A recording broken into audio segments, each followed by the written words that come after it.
Hi guys, and welcome to the State of Crypto, your one-stop source for all crypto-related news. I'm your host Martin, and this is episode 35. SBI to be used for XRP remittances, or no, actually SBI to use XRP for remittances. Paxo launches gold-backed crypto, and Binance launches dollar-backed crypto. Yeah. Anyways, if you are catching this stream live, welcome, and if you are catching the replay and have any suggestions, please leave us a comment below. We really want to know what you think. Guys, we got our second thumbs down yesterday. And yeah, if you don't like something about the stream, let us know. The thumbs down is fine. We don't mind it, but we just want to know why you didn't like it, right? That way we can keep on improving and make it this better, right? So if you want to keep up to date with the latest crypto-related news, make sure you subscribe, you hit that like button, and that bell so you're notified when we go live. And if you want to keep on chatting with us once the stream is done, you can join us on Discord. The link's in the description. On to the news. This article I really like, and I think it's really interesting. Paxos, the New York-based exchange, and usually has issued a couple of stablecoins, right? But they just launched a gold-backed crypto asset called Pax Gold. Now, this is really interesting, right? So basically, with each Ethereum-based token, will be encapsulating the legal title to a physical representation of gold, right? Stored in the Brinks London Vault. Pax Gold will has been approved by the New York Department of Financial Services. Now, the article actually says entitled to a physical bar of gold, but they sell it per ounce, right? It has the value of an ounce apparently, and 1 ounce is not 1 bar of gold, guys. Like, believe me, an ounce of gold, it's like maybe a coin like this size, right? Would be about an ounce of gold. They're heavy. But yeah, a bar, hey, unless it's a micro bar or something, right? But a real bar, it won't be like that. Hey, Sean Christian, how's it going, man? Thank you for joining us. Happy Thursday. Happy Thursday night, guys. I forgot to wish you all a happy Thursday night at the beginning of the stream. I really hope you're enjoying yourselves. It's actually like more illegal to drink tonight, right? I'm just drinking water, but yeah, you can actually go out for Thursday night and you don't look as bad as if you went out for a drink on an actual Tuesday night. Anyways, like we were saying, right? With this Paxos gold, right? It's not a representation of the commodity. It's actual legal title to gold. Hey, Sarah Elizabeth, how's it going? Thank you for being here, guys. I'm really happy that you guys joined us for the stream. Really, it makes it gives it a whole different vibe and rhythm, and I really like it. And yeah, I'm happy because we actually picked up 2 more subscribers today, and that's actually pretty good. Um,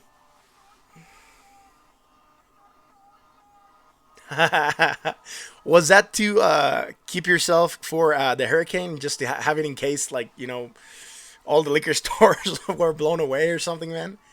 Or did you just buy it recently?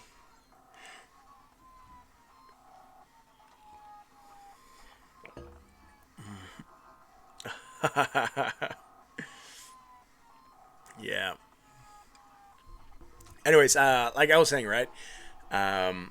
That you can buy this token that would entitle you to actual. You can claim it for a real piece of gold, right? Now, like I said, it's not a representation of the commodity. It's actual legal title to it. That's what Chad Cascarilla is saying. That's the CEO of Paxos. Now, each token costs the same as an ounce of gold and can be redeemed for a physical bar at partnering institutions such as bullion exchanges in New York. Now, my question is, like I said, a bar of gold weighs a lot more than 1 ounce.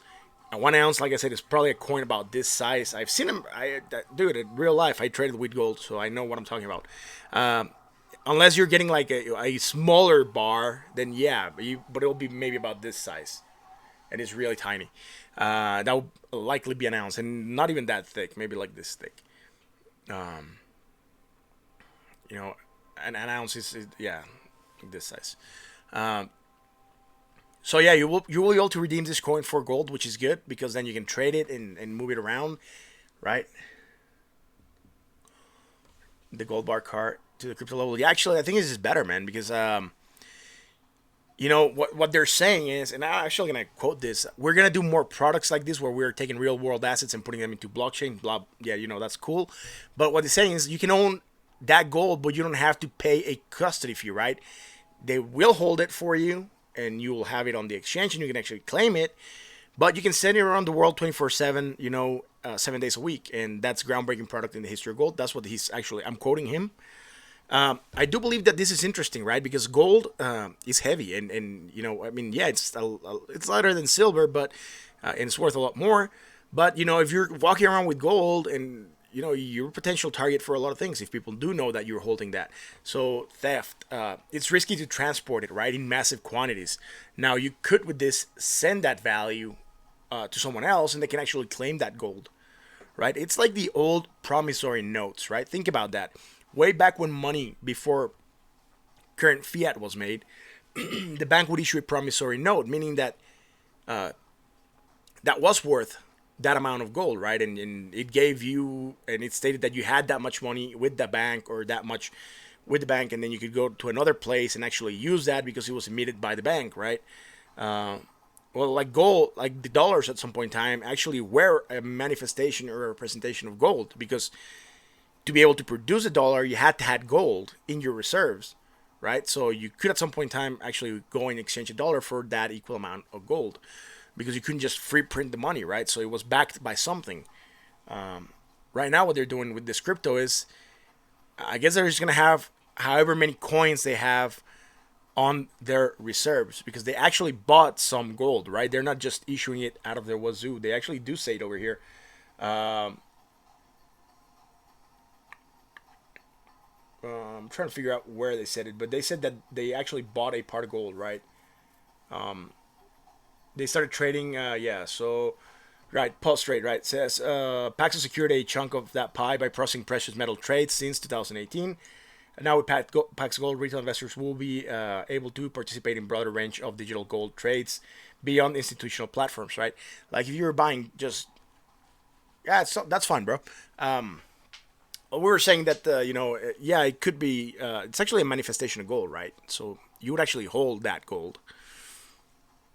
You could have claim to it, and they actually do have they have it backed, right, by real physical gold. So that's interesting, right? You're not paying for the custody. You're not paying for it to be secured in a vault somewhere. You just have that included in the price, I guess. I'm not sure what the price is going on. Apparently, this just came out today, so really want to see how these come out. Right? They have a vault. Yeah, they do have a vault. They do say that it's on a vault. Right here. Right. The token encapsulating the legal title to a physical bar of gold store at Brink's London Vault. It is. They do have a actual gold stuff, right? London.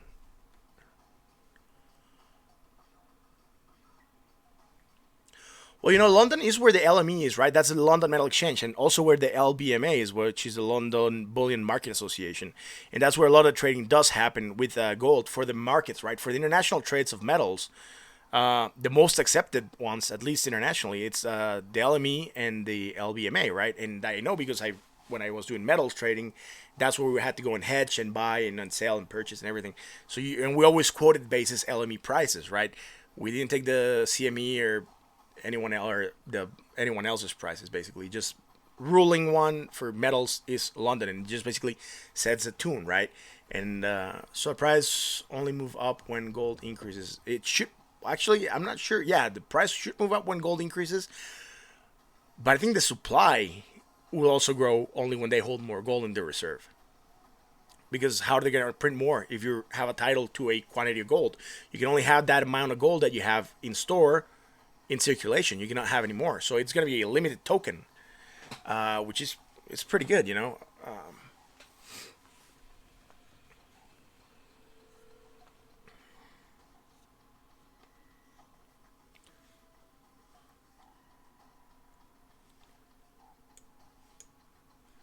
So in this other article, right, this is also regarding some London stuff, but insurance companies have set their eyes on the crypto markets, right, because of the amount of money that gets moved there, and right now with a lot of this custody service coming out, obviously they do want a piece of the pie. I need to find out more. Where would it be less volatile than? I need to find more. Would it be less volatile than? You need to find out less volatile what, right? Yeah, that asset. But I mean, gold is volatile as well, right? Right now, it's. All right, let's look at gold real quick on the charts. Here we go. Look at this, man. It just well, it took like a what was this? Like a $33 dive today, right? So, but look at this, man. Not as volatile as crypto for sure, but look at the increase in price from when are we May the 30th, right? We went down from let's take this bottom would be the lowest would be 1,275, right? And then it went up all the way up to would be this high, right? So 1,557. So that's a pretty good size increase, right?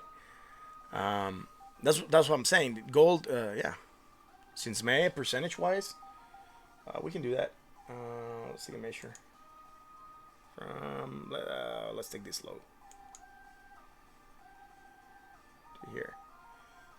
So, man, something wrong with the measure tool, bro. It's not really giving me the right amounts of reading. Yeah, it is 200 and let's see if we. Oh snap! I want to make this smaller so see if we could see it right. Um,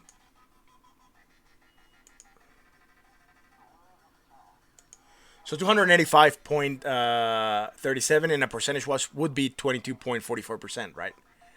So since May, it has seen a pretty good upside move, and we have not seen a major retrace in gold, which is also a problem. Although oscillators have been resetting slowly on the daily, and we just had that cross right where we made more negative momentum, and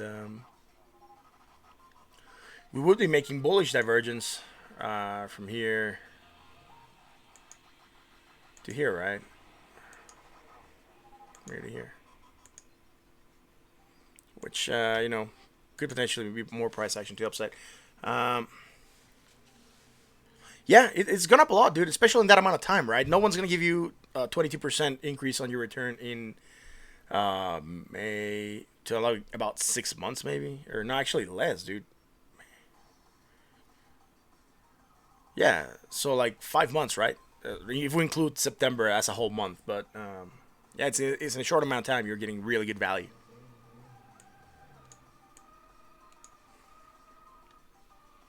So, anyways, I was talking about this article real quick. Lloyd's of London is a 45 billion insurance marketplace where companies from syndicates and can form syndicates and basically underwrite insurance, right? That's not a bad increase. Yeah, it's not a bad increase, bro. Gold, if you were holding it, before, like in this last couple of years, it made a really nice turn to the upside. A lot of it on the fear of recession, and a lot of it on the trade war as well. So people seeking refuge, right? Anyways, like I said, London, this Lloyd's of London is where companies basically go and get insurance, right? It facilitated the 255 million policy that Coinbase announced in April, and it also facilitated the BitGo's 100 million policy, right? Now, Eon is the second largest broker in the world, and they broker the Coinbase policy, and other companies that basically the store investor cryptocurrencies like Fidelity, Gemini, Anchorage, and Kingdom Trust have also purchased insurance. So insurance companies, man, they're probably charging a real premium for crypto currencies, or for companies that are holding cryptocurrencies or giving custodian services of cryptocurrencies because of like the hacks that have been going on, right? So the policies are high, and they're getting into a really good market, man, because a lot more companies are gonna start insuring cryptos. I guess there's gonna be a need for it, right? Especially if it becomes an asset that people are holding long term, right? Every time you have an asset that it's can be stolen or anything or could suffer damages, you insure it, right?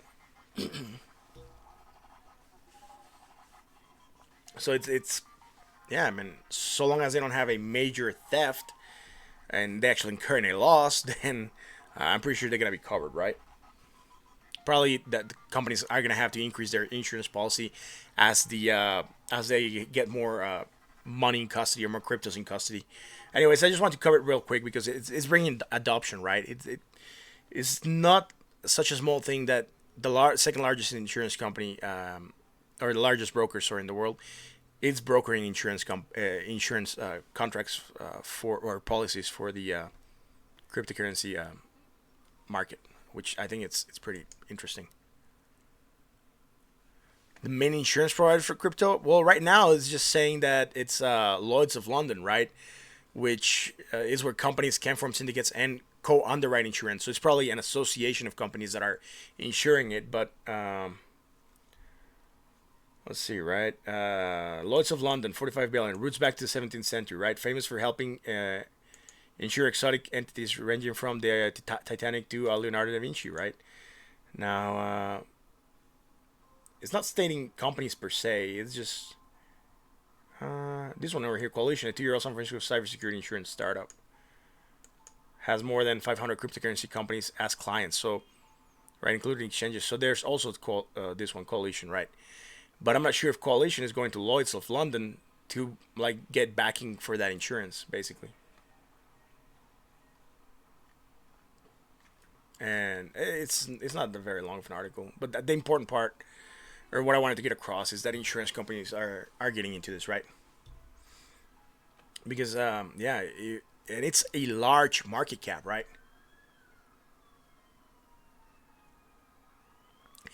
It's not for people to protect right now. It's not for people, right? What they're doing is they're targeting the custodians, right? Because the exchanges, they're doing is they're taking the money of the people and holding it on their behalf, let's say, in a secure location. So if that was to be stolen, then the companies have to like make up for that money. So they're insuring right now the custodies that they have, right?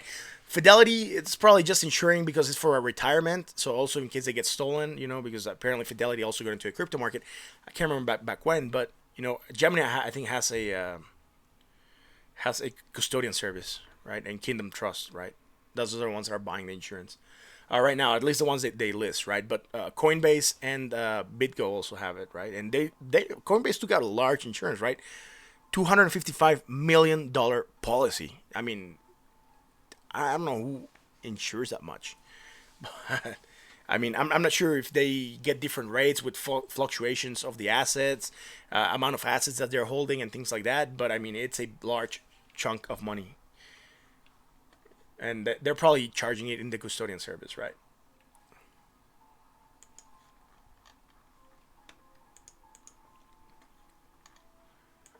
Anyways, let's look real quick at market dominance, or market cap in general.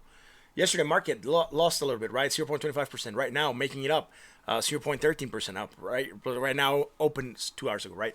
Who does Coinbase use for insurance? Lloyd's, yeah, they said Lloyd's of London, right? That's who facilitated the policy.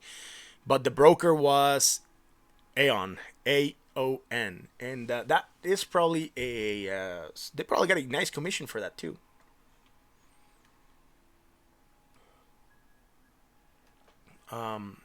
Yeah, anyways, today just started 2 hours ago, so we're making a positive candle.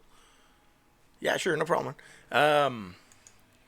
Bitcoin dominance. Yesterday went up, today going up again. Yesterday went up 0.14%, sitting at closing at 73.11, gaining dominance from an opening of 72.99. Right now, gaining dominance still 0.06, but sitting at 73.15. That's a lot of money, man. If you consider that 73% of that $259 billion of the total market, it's quite a big chunk that Bitcoin is holding, right? Now, let's go on to the Bitcoin news.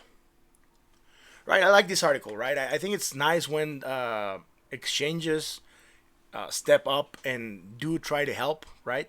Now, Coinbase is enabling a Bitcoin donation for the Bahamas hurricane victims. Donations for the victims are being accepted through Bahamas-based nonprofit Lend a Hand Bahamas, which has partnered with both Coinbase and BitPay, right? Coinbase probably for the exchange, and BitPay probably for the to transform the money into like from crypto to fiat. Now, the money, according to Lend a Hand, will go to both adult and youth initiatives for anyone relocating from Nassau and Abaco or Grand Bahama. Relocating to Nassau from either Abaco or Grand Bahamas Island, which is where most of the devastation happened, right? Now, some of the funds will also be used for educational programs designed to assist evacuees in returning to their lives once the storm has cleared. Now, I do like this, and I have another article that's similar, and it poses some questions, but I'm gonna pose them when I get to that other article, right? because I think it's interesting. I think it's really good what they're doing, right? And basically, it's here, right? Looking for a way to help the affected. They do have a tweet that came out of the Coinbase account.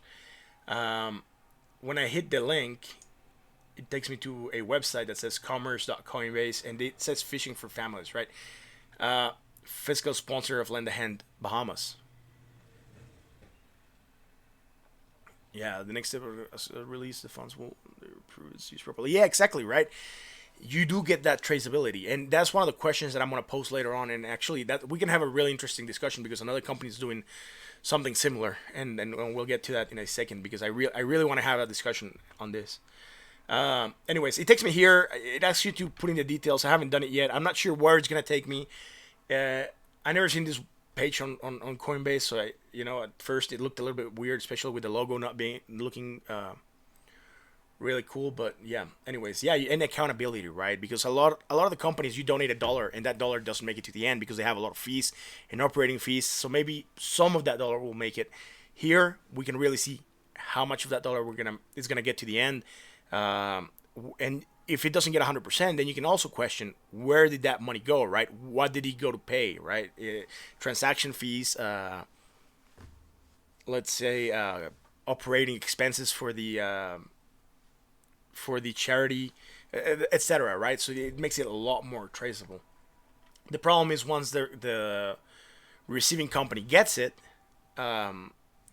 and they turn it into fiat, then you lose all that traceability. So you know how much of that money is actually arriving at the end, right? Example, flood suppliers, raft boats will not get paid until they prove money is being used to purchase their products. Yeah, I mean, I'm not sure how they're going to trace it, right? I mean, it could be a good example that they have to purchase them, but you have to kind of give them the money for them to be able to purchase them, right? So that's one of the things, and maybe the purchasing party doesn't take crypto, so they have to get paid in fiat, and that's where you can start having those small holes where money can start falling through, right? And that's some of the things that we can certainly talk about, right? Now let's look at Bitcoin. Bitcoin's not doing anything; it's just moving sideways right now, showing indecision on the market. We are seeing about the 20 MA starting to get a little. We had some expansion in the Bollinger Bands. We still have expansion on the MACD over the signal line. Keep on making positive momentum when we said it could happen, but even though we're moving sideways, right? I would expect to see a movement hopefully soon, sitting around 54 on the RSI. So oscillators have reset, or they're still resetting slightly, but we should see a move sometime soon. And maybe what we're seeing with this indecision is people are starting to think what's going to happen when BACT launches on September the 23rd, right? And it could be something that we're looking at. We might see a pullback, people trying to sell, bringing the price down so they can ride that movement up again. Or we might see an increase in price, right? It wouldn't be weird to see prices hit that top of the structure and then having those sells happen, right? We were a little bit exhausted, but resetting the oscillator certainly helped for us to run up again. Nothing much I can say on the daily, right? Except for what I just told you guys. We could certainly trace some sort of structure from here to here, and from here to here, making a pennant sort of structure, right? Or a small triangle within this, and that would be fine. I mean, it's 3 days, 4 days. We could call it a valid structure, right? Because we haven't been able to break out, and we'll look at it more in detail. Example, charity requests 1 million for funds. They need 100K for tens. They do not receive full 1 million unless they prove those funds are written into smart contracts as a positive to the vendor. Yes, that could certainly, that example, I can see it better, right? Yeah, you would have to make the purchase before you get the next amount of funds, right? And you have to show that you actually bought it, either through the smart contract or with the actual receipts of the of the tens, right? Because remember, maybe the 10 company doesn't take fiat, so you're going to have to pay them with... that wouldn't take crypto, sorry. You would have to pay them with fiat, right? Bitcoin on the 4 hours. Starting to contract on the Bollinger Bands, so we haven't made any channel of contraction, but we are starting to see those Bollinger Bands contract a lot more. Still sitting above that 20 MA. We haven't made that much positive momentum. just basically moving sideways these last couple of 4 hours, right? Starting to make that negative momentum, but you can see that we're not going down that much. We are sitting high on the RSI still at 64. I would have liked for us to come back here and touch this line, because then we would have reset that oscillator maybe to around 50 or so, giving us more air to run to the upside, right? Right now, if we run to the upside, we're gonna hit that overbought territory real quick, and we might make a lot or more bearish divergence, which could potentially send us farther to the downside. But we have some supports, right? We have this support of that channel. We have this support at 10,231. We have another support around the 9,700 areas. We have this area support down here, and then we have that support of that upsloping of the triangle, right, where we trace the triangle, that upsloping line that could also support us along the way, which would be similar to this curve that we have, right? We can run all the way down to that curve, hit it, and then bounce off again, and that's all completely fine. Now on Bitcoin, we didn't look at this chart, but we are still within that downsloping channel. We haven't moved. That's why we didn't look at it. Although what I want to show in this chart is indecision, right? We're going to look at the daily real quick again. I'm going to get rid of the fibs. We don't need them right now. Anyway, see, we had a green candle, red candle, green candle, right? In this exchange, we had the opposite.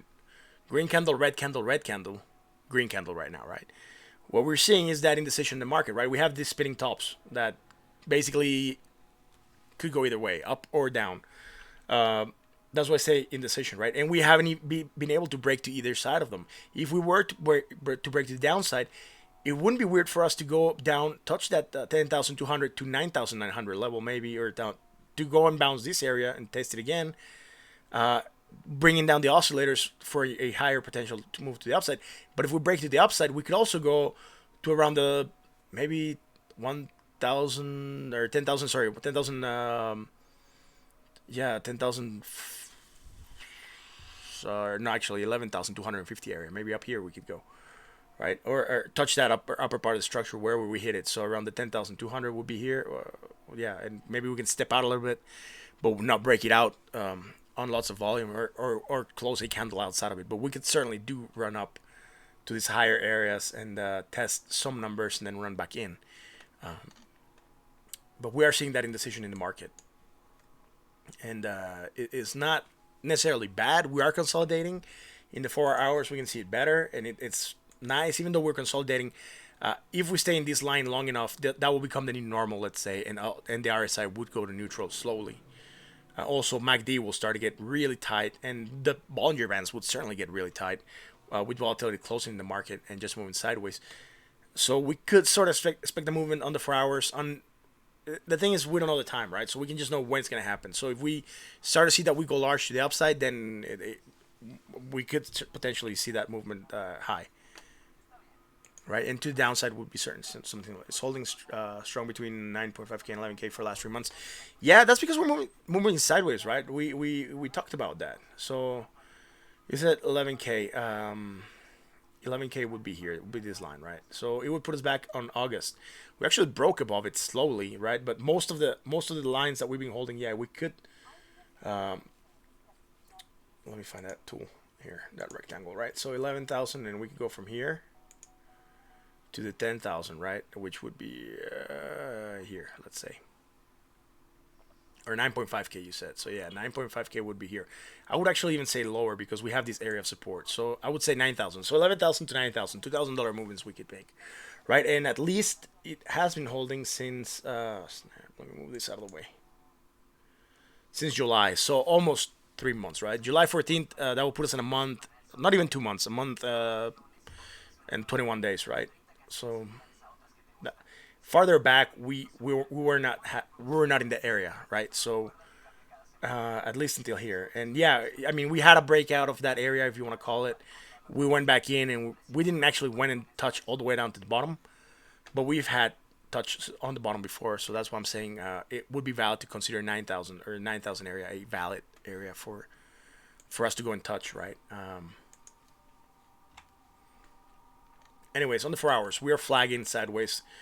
Contracting on those Bollinger Bands, which is fine. Sitting high on the RSI, momentum starting to decrease. We might make a shift here and make another cross MACD over the signal line. Nothing much on the divergence end, man. It's just basically moving sideways. So from here to here and would be lower. Maybe, I mean, it's a big maybe, right? And I think we talked about it in yesterday's stream. Going up there and going down here would make slant divergence. It would be bearish. Potential move to the downside. We did get it here.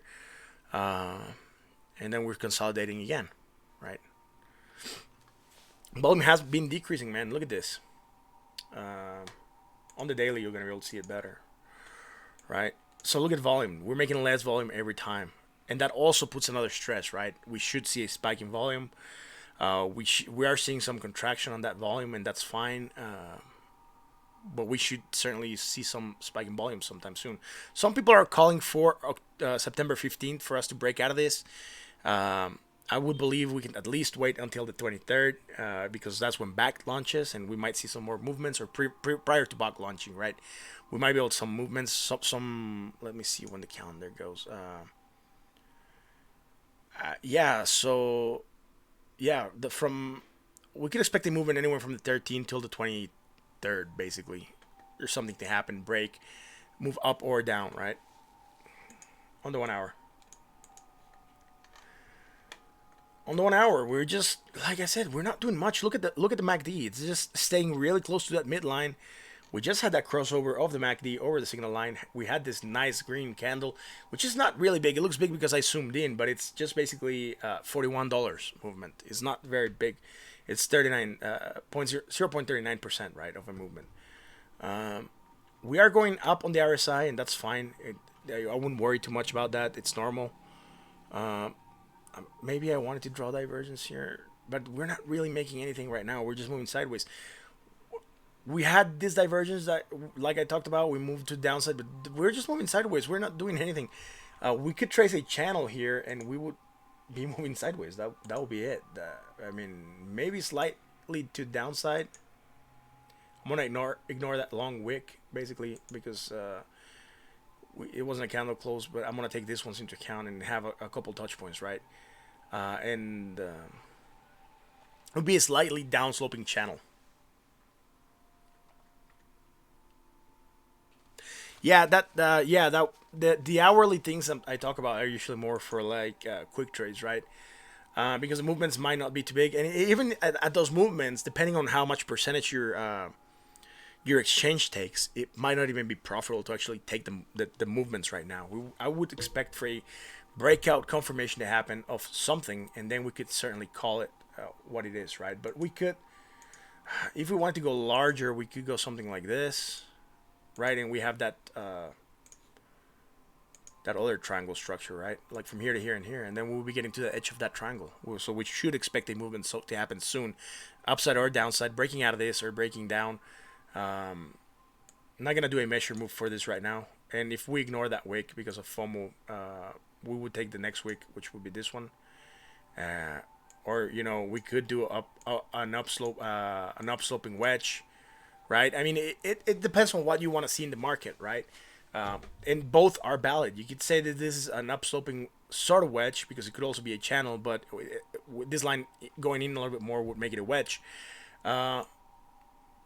And we can ignore that and go here, and then we'll be making like an upsloping triangle, right? If we ignore that long wick and we take it in as, and basically we call it a FOMO, and I adjust, and then we can see that we would be in an upsloping triangle. So if we're in an upsloping triangle, I might rather go here and just call it that we're an equal sided triangle, right? So it's very symmetrical, and then we could break either upside or downside. Right, that's where I would be seeing right now, at least for Bitcoin in the short term. RSI sitting at 59, so we're hitting that 60. We're getting to that that bought territory. And yeah, that'll be it for Bitcoin. Ethereum, guys, if you haven't done it yet, like, comment, subscribe, give us that thumbs up. It's really good for us. Yeah, subscribe as well, right? So in Ethereum, we only found an article, and we're not going to show it. Actually, it just basically, it was stating that venture capitalist Fred Wilson just was dissing Ethereum, right? That's it. Nothing else. So nothing new on Ethereum. It was just an article of someone talking about Ethereum and other coins. No point in covering it. We can just say that and that's it. Knowing exactly what he said is not going to make a difference. It's just this in the coin. Ethereum yesterday lost dominance. Look at this. Ethereum keeps on dropping, man. Everyone's dropping dominance, meaning that probably that money is gonna go over. Good question, man. I would have to look at the article, man. I just like the title. I didn't actually go into detail as to what he said. Usually when this article is about people talking bad about a coin, and it's just, for me, it's just BS. It doesn't bring anything of value into the news segment, right? Talking about values, talking about use cases, just talking crap about something, it doesn't bring anything else. It's just BS, you know. And I can certainly look it up. I mean, I don't have a problem doing that.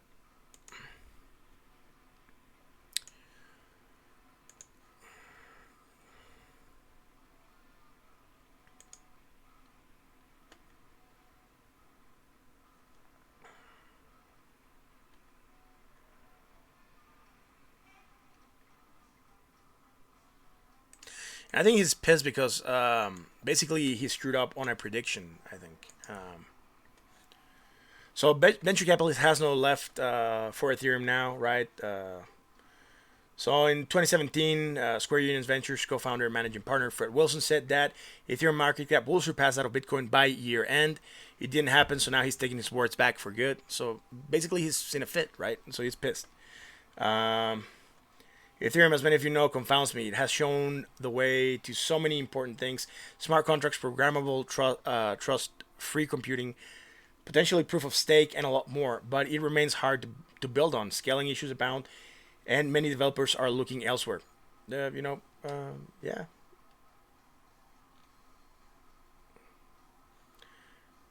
And they said maybe this is the reason why Fred spoke about certain disappointment, right? So many of the most promising and best funded projects are massively delayed in getting to market. Some of this is that building scalable securities and decentralized protocols is not easy.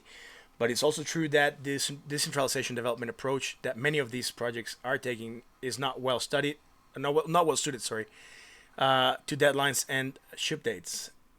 And maybe most of all, cryptos has not gone mainstream. Very few people earn in crypto, very few spend in crypto, and very few use dApps. Very few do anything with crypto other than buy, sell, and mostly hold. Right? That's these are things that he's saying, right?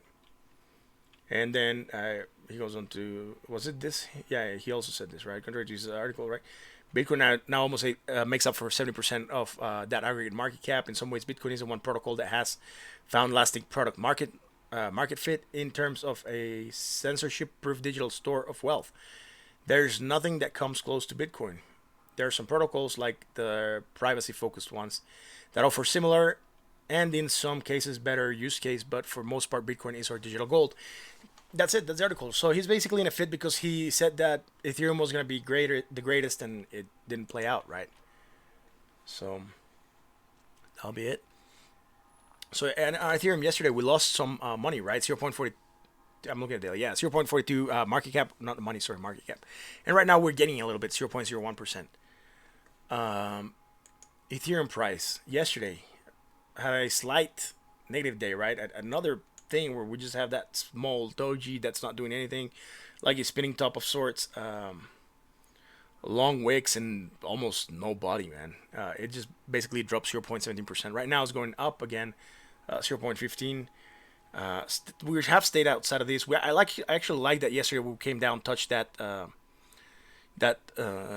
support, confirmed this old resistance as support, right? Still sitting below 20 MA, crossing of the signal lines. Momentum has not shown signs of stagnation yet or decreasing, and basically sitting low on the RSI 37, so prime to pump to the upside, but we're not getting anything, even though we had that bullish divergence, right? It just amounted to this small pump, break out of that channel. Sorry, not that channel, that wedge, and we didn't even break out with a lot of volume. We didn't break out to the measure move.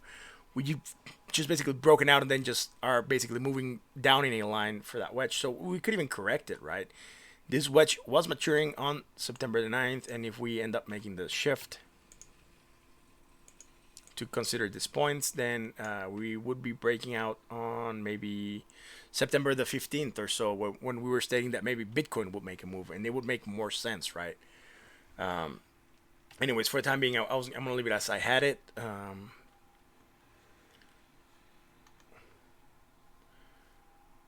You know, from here to here, maybe. This could also be bullish, right? Of sorts. Let's say, oh, is it this one? Yeah. We could go from here to here, right? And or yeah, to here, from here, I guess. I'm not sure what to trace in here, bro. Really, the lines are so small, and here we're sitting at negative momentum. So I would go from negative momentum to zero, right? Because I wouldn't go into the positive. That would put me on the bottom part of the structure, right?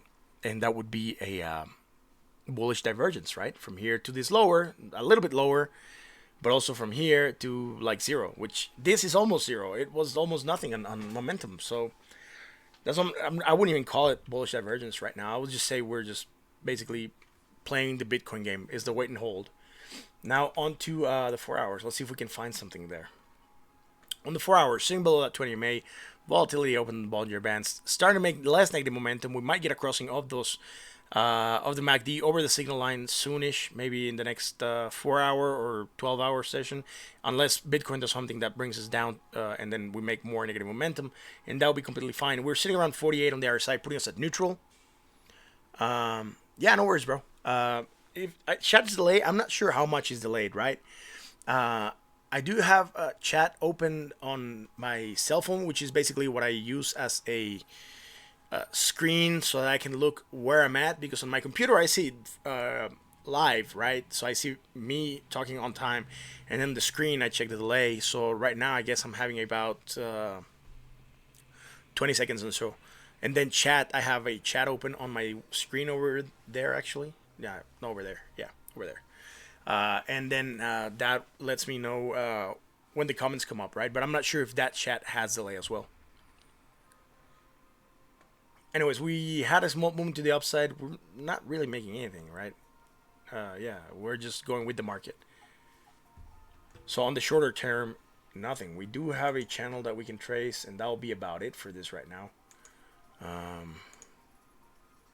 We're gonna keep that wick because we can then go farther back and actually even get that touch point here, right? So if we go from this wick to this wick, and then we get that touch point from that wick and that wick, and we have some respect for the midline, which is good. Here we used it as resistance, here we used it as support. Right now it became resistance with this candle. We broke out of it, and now we're using it as support again, maybe, right?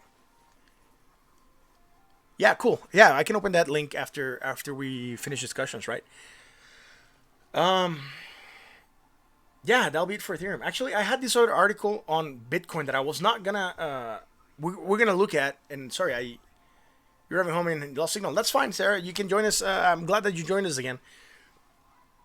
I had this article that I wanted to cover, and I kind of skipped over it, and I'm gonna read it right after I finish that doing the analysis for this, because it's I think it's important.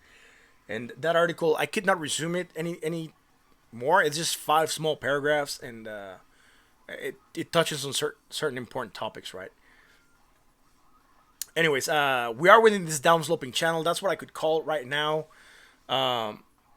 We would need to wait for a breakout to happen to see what we would do. But right now, we're not developing a discernible pattern, right? I mean, here we were at negative momentum. Here we are about less height, and we're making less negative momentum. I mean, I'm on the top, and there's nothing on the top.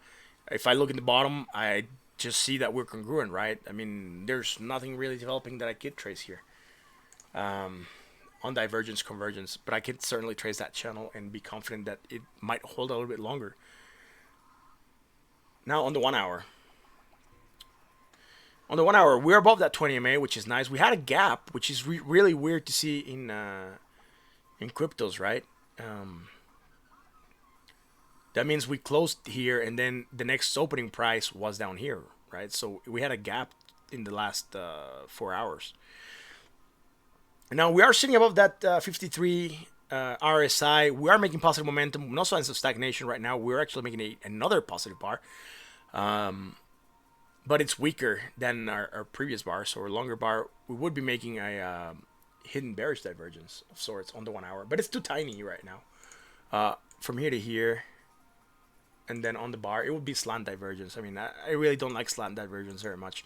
I like it when it's either separated by an island, right? Like here, you would have here, and then you have the separation in here, or at least if it's slanted, then I would like to see some more bars of stagnation to develop to say that momentum has started to move again, right? To either increase or decrease. But just when we have it like this in such a short scale, I don't like that very much, because the 1 hour is not much reliable for longer trades. It's reliable for smaller trades, but I look at it because when we don't know what's going on with the 4 hours, the more micro might give us an idea as to what might happen. So this right now would be saying price action to the downside. On the RSI, we're sitting at 56.3. We're sitting at 55.61. We are making less, so it wouldn't apply to here, right? But in here on the RSI, sorry, on the MACD histogram, we would be making it, and we would also be making it on the MAC. Well, in the MACD line, I don't like to trace it unless we do have those islands happen, right? It makes it better and more reliable. So, anyways, that would be for Ethereum. Now I'm gonna show that article that I had for Bitcoin, and it's basically that malware uses Bitcoin blockchain to target victims. Right now, the cybersecurity trend micro discovered that the malware that scans the Bitcoin blockchain for secret instructions that allows the infected computer to be controlled remotely. Right now, Glupteva was discovered in 2011. It was a piece of malware that it was used to hijack someone's computer, steal information, and then carry out DOS attacks, right? Denial of service. Apparently, this has also been used to mine Monero, according to Trend Micro. The bug hides inside adverts or links that some unsuspecting people click on, and a practice known as malvertising, right? And then it just downloads itself into the machine, and once there, it connects to the hacker's server. Antivirus kind of blocked it, right? And then it would lose that connection, but that connection, right, says gets disrupted from antivirus software, which blocks it to the server. Now, more recently, Glupteva has mutated and now uses Bitcoin blockchain to reconnect to the hacker server without any antivirus software noticing. So it's interesting, right? Going I haven't heard in a while. Yeah, I don't like Monero very much. I mean, I never used it. I never got into it, and apparently they were using the malware to also mine Monero. So the according to these guys, right, 10 micro, the hacker makes a Bitcoin transaction with a piece of encoded data hidden within one of its functions. Then the encoded message contains the address for the server, giving the virus the new location, right? So when the virus scans it, it just basically gets redirected there, right?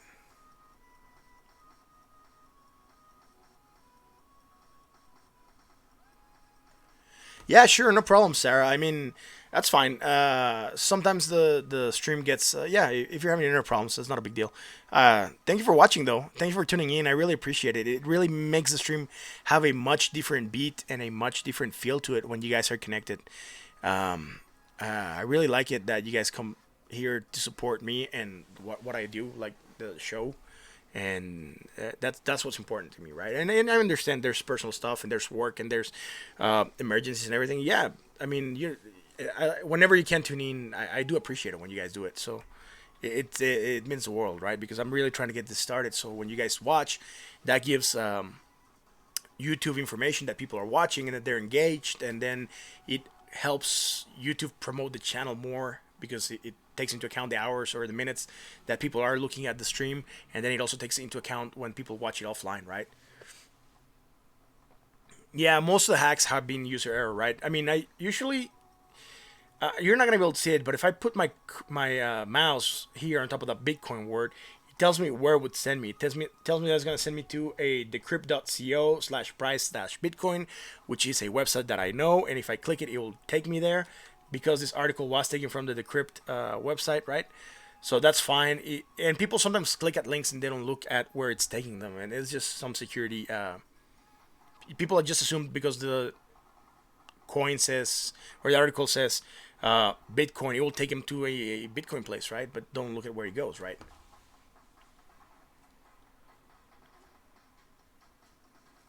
Yeah, I mean, yeah, Bitcoin is harder to hack, right? They have to have your wallet key or your password or anything. If you're having a wallet, it's so much harder to hack it. Right now, this would make it to where they're putting a malware on the Bitcoin, and then the virus that you already have would look at that to connect again to the server, right? Anyways, like I said, I just want to touch this chart real quick, right? Now we had some cold storage all the way. Yeah, cold storage. I mean, you told me you use Ledger, but Ledger is not 100% cold storage, right? It kind of is when you're not connected, but as soon as you connect it, then it's hackable and targetable. I think cold storage wallets you actually have to print on paper, right? But then you risk losing the paper, and then you're screwed out of your Bitcoin. All right. Which other one do you use? I think you mentioned it the other day, but I can't remember. Anyways, on to Ripple real quick. Trezor, yeah. Is that one any good? Is it better than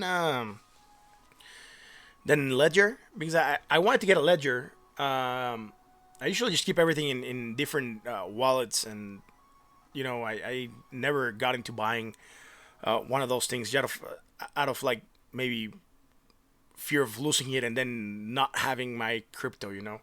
But yeah, I definitely do want to get one, especially if prices start to pump and they started going insanely up. Yeah, okay, I get it. Yeah,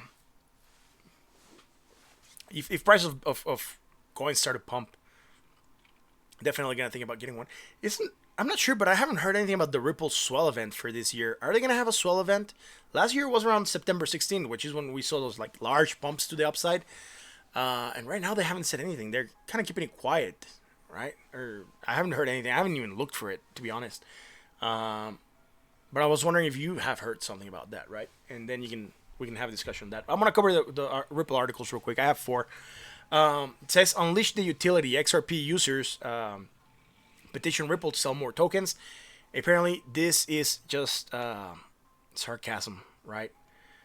They continue to express anger about the negative market consequences of Ripple dumping allegedly, right? So they say they have matured from an earnest petitioning strategy to a sarcastic one, right? Change.org petition launched at the end of August entitled "Ripple must increase the dumping of XRP" has attracted more than 200 signatures. So I haven't, I didn't really like resume the article because the quotes I'm just gonna read them out, and I'm just gonna read them out of the article.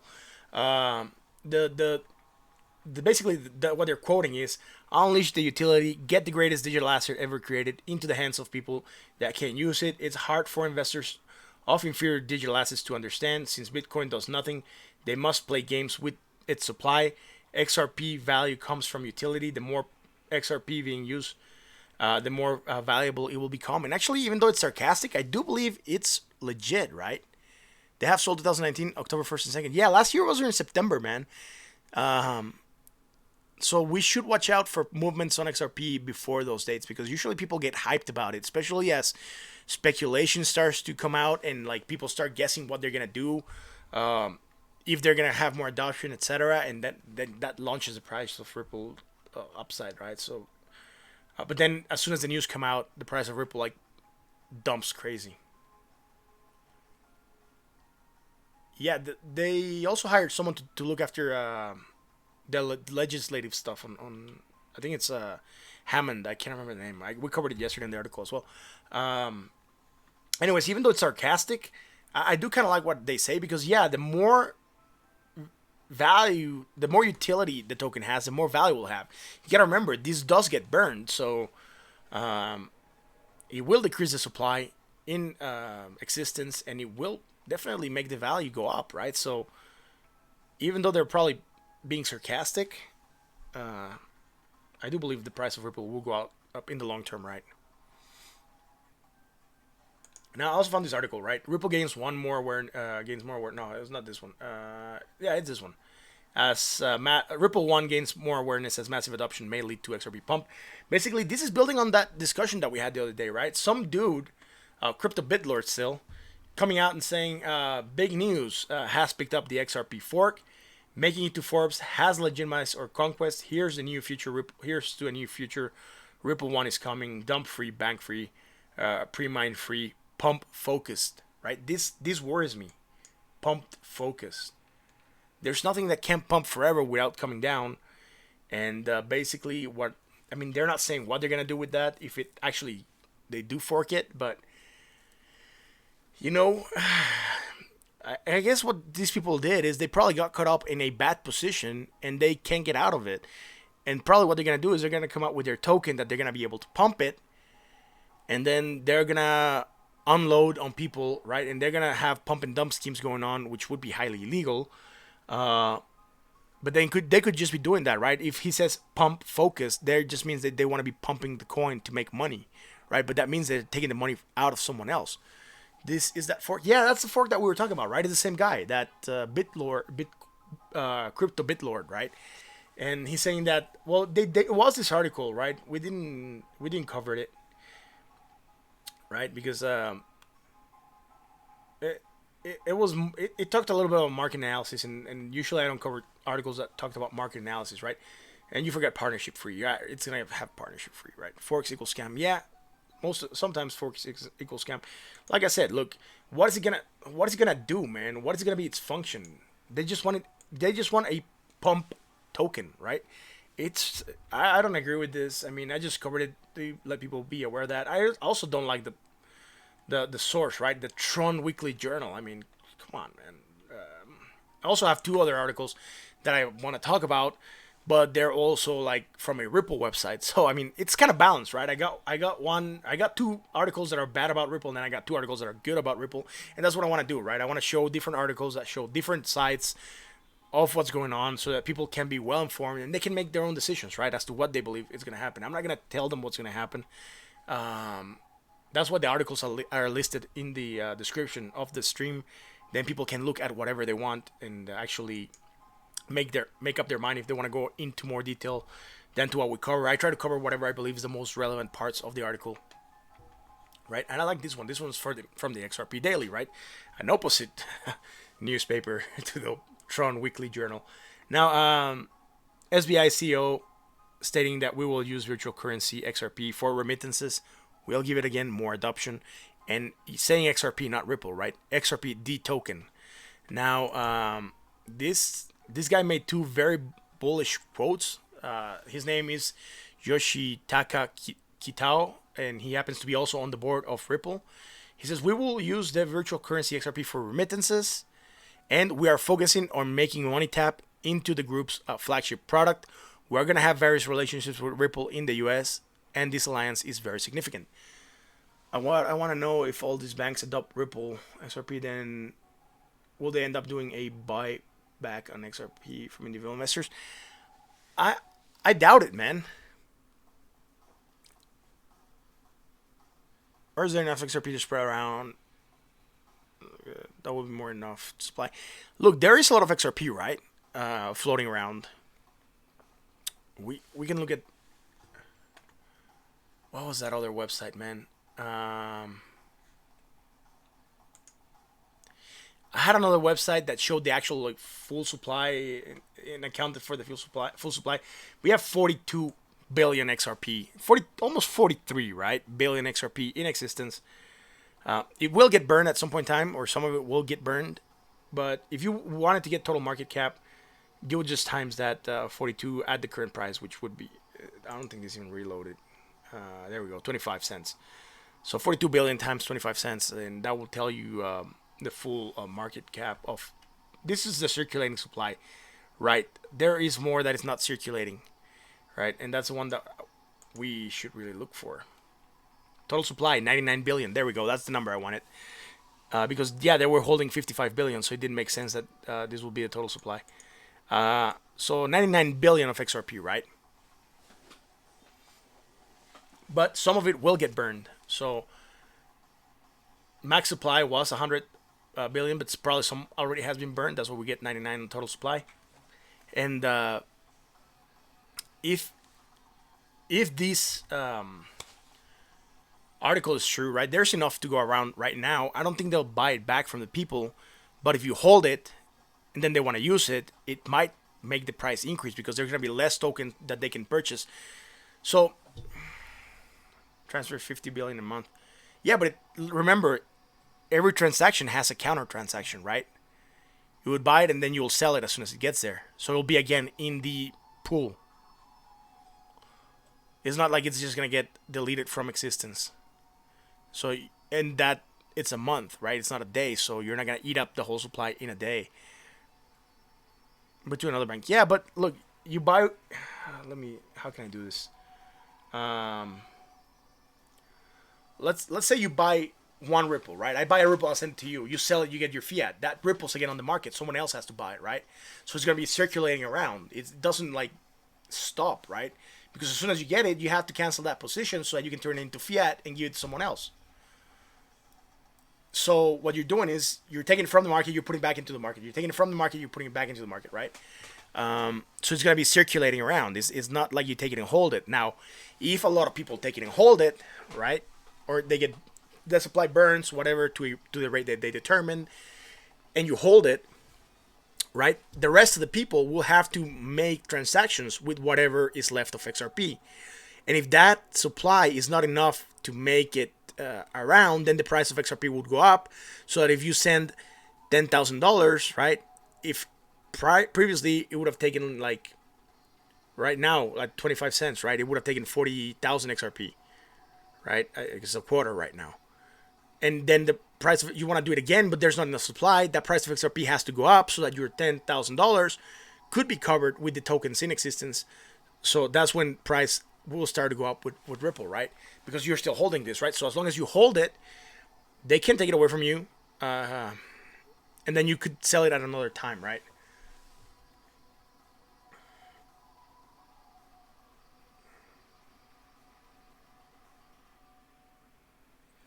Yeah, but I don't think they'll hold 10 billion in Ripple. Which banks want to hold 10 billion in Ripple right now? Maybe because it's not that large, right? But once it starts to get bigger or more priced, then yeah. Yeah, exactly. Same as Bitcoin. Yeah. So yeah, like I said, the supply is gonna be tight. If you take supply from the market, there's gonna be just a certain amount that's left there, right? If XRP is worth 10K one day, yeah, sure, man. If XRP is worth 10K one day, man, I'm gonna be really happy. I'm gonna be a made man, bro. At that time, I'm just gonna basically go and chill and basically just make other types of YouTube videos as well, right? Like cooking, traveling, news, whatever. Right? It's divisible in the same as Bitcoin. Yeah. Is it divisible? Yeah, it's divisible, right? I think even to more positions that Bitcoin. Or I'm not sure how many positions XRP is actually divisible to. I think 9 positions maybe. Yeah. Yeah, man. I mean, this could certainly move it, right? I mean, you do get the point that I'm getting across, right? If you hold it and there's just one XRP and a bank has to do the transaction, they will do it off a fraction of XRP for it to be able to cover it. So the price of that one XRP or the fractions will have to go up so that they can make it, right? So if it's 10K, I'll do a show of me on the beach during Coronas. Yeah, I think there's other beers that you can also drink that are much better than. I don't know if you like craft beer, but I do like craft beer, and I wouldn't drink the Coronas if I was. I mean, I would be like, dude, I would ruin my own. I know how to brew, so I would be making my own Coronas or my own lagers or pilsners or whatever. Yeah. Anyways, that market cap. Anyways, on the Ripple article, right? So yeah, this guy is saying that. That they're gonna also target like the U.S., right? So like this was actually from a tweet from Crypto Airy, where she was saying what I just quoted, and then Alex Cobb, who's also another YouTuber, but he's like a XRP evangelist. So if you're really pro XRP, you should go watch him. I mean, he's really heavy into XRP to the point that I would never be. I believe not as that, trying to convince people that XRP is the greatest digital asset ever created, going heavily. That's fine. It's his opinion. He can do whatever he wants with it. I just believe that being so in one extreme it just puts you in a position where you cannot see the other extreme, and it's better to be in the middle where you can see both ways and see what's coming. Right? Sometimes it's good to be bullish. Sometimes it's good to be bearish. You cannot be bullish all the time on a on an asset, right? I mean, long term, yeah, it will have a lot of adoption, a lot of value, but long term, man, not short term. So Ripple does search in value. Can you always transfer? Yeah, you can transfer tiny fractions. I know because in the exchanges that I've used, that's what they charge you, right? They charge you a very very small fraction of a Ripple. So yeah, you can. It is divisible. Like I said, I don't know the positions that is divisible to off the top of my head. I think it's 9. But yeah, it is divisible because you get charged a fraction of XRP when you do a transaction, right? So, anyways, she replies to Alex saying, "Hi Alex." He's saying, "Oh snap, I didn't want to do that. I want to stay in the article." It's a first-tier public company on Tokyo Exchange, right? Blue chip XRP will be utilized in MoneyTap. Not all the banks in the consortium are strong in cross-border remittances, but also he announced that Ripple will become shareholder in MoneyTap. So yeah, like Ripple's gonna do something, but XRP will be used in MoneyTap, which again will be a second means that we're seeing adoption of the token, right? The first one was MoneyGram. Now we're gonna see this MoneyTap do it. And yeah, it's good that we're seeing more adoption for the token. Having said that, then maybe the 100 billion Tulsa play makes more hopeful for holders, right? Because the Ripple is worth 100 US one day. You can, yeah, exactly.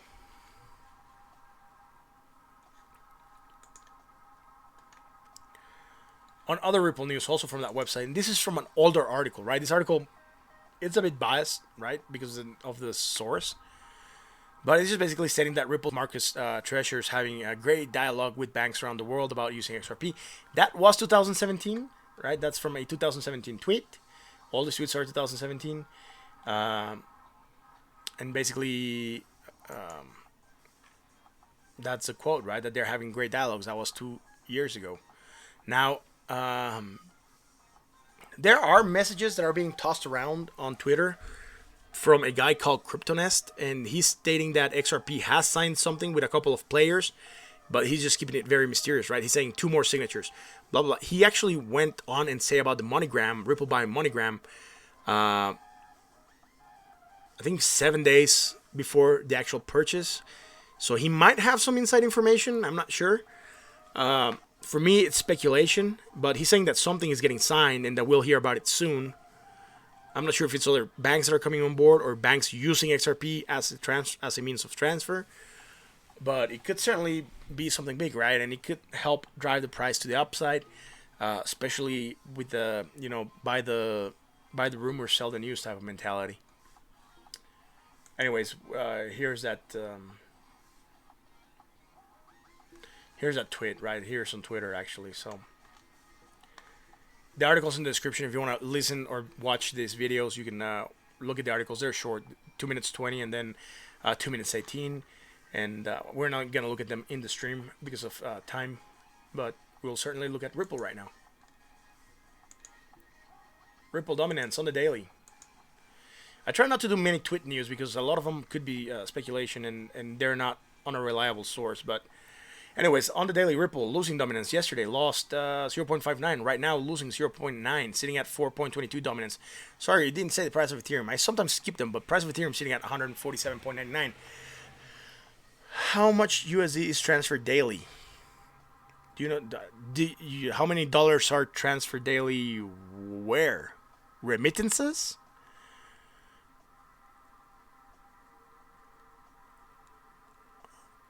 I don't have the data, man. I looked at it once a while back, but right now it became non-relevant because he was not using a token. But we can certainly look out for it.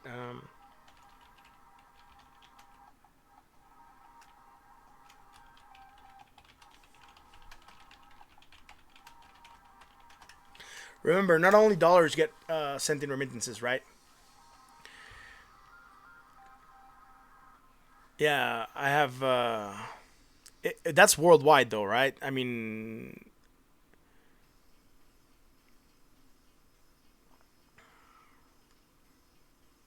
yeah. So price of XRP would have to go on, but you have to take all the players, right? And there still be people that would not use XRP to send the money, right? They will still use it or send it with another medium, right? Yeah, 2019, right? To 322. Looking at another number over here. This is probably just to Mexico though. 333 billion in 2018. That's a lot. I was trying to figure out how. I don't know if the number that you're telling me is worldwide or is it from U.S. To other places or remittances just in general, right? Because remember, there's also remittances in Asia from like to Japan, from Japan to other countries, right?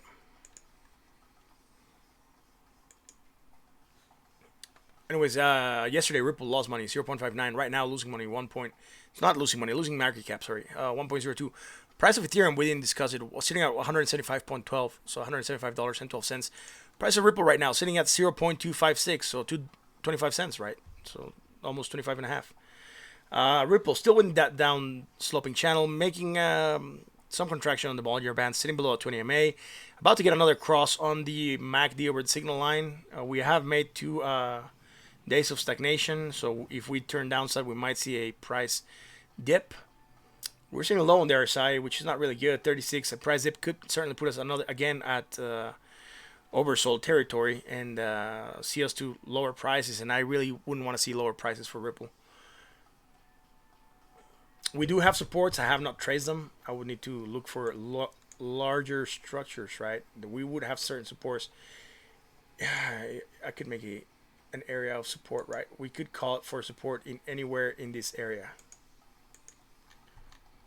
Right, which would put it from like 21 cents all the way down to like 13 cents. All right, we could certainly drop to that area and find more support there. It's whatever it's extending from like 2017, beginning of 2017. It would be really bad if we go to see those prices because then we would also probably lose a lot more market dominance. Where we're sitting at on the RSI, I would certainly like to see price action to the upside, but this stagnation, I mean, we could have something like this going on, right? Where we went negative very slightly and then went up again. Actually, well, no, we didn't make a negative island. We just stayed on the positive. But we could certainly have a slight negative island. So lower price action, touch that bottom part of the channel, bounce up from it. Ripple's not looking really good right now. It's primed for price action to the upside, but it's not doing it. It's not getting it. Right?